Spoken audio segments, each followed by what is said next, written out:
Wow, ibang level na si Diwata. Tama po ang inyong narinig. Bukod sa dumami na naman ang kanyang customers sa kanyang parisan, ay may libreng kantahan din pala na siguradong magpapasaya sa kanyang mga customer.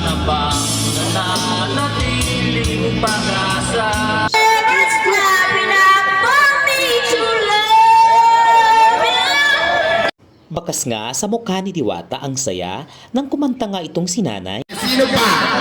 Mayroon bang kakanta pang iba? Ay ito.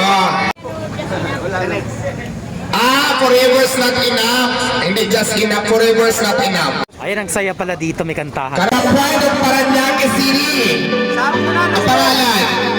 Marilyn Cabello. Forever's not enough for me to love you. It's been another lifetime, baby, if you ask me to. There's nothing left to do. Forever's not enough for me to love you. So Ayan, napakasaya pala dito mga kabab... O diba, napakasaya?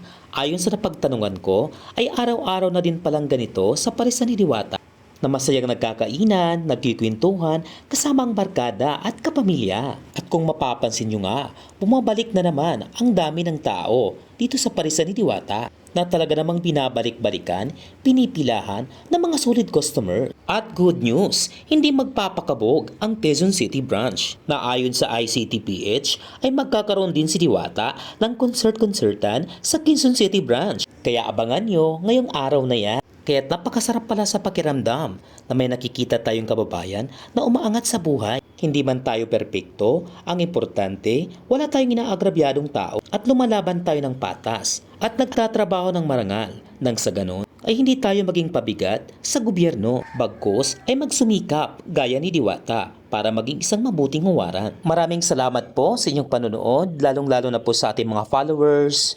So sa mga oras na ito ay andito tayo mga kababayan sa Jokno Boulevard, no? Sa tulay na ito na kung saan dito po tumira si Diwata ng halos 4 na taon, di ba?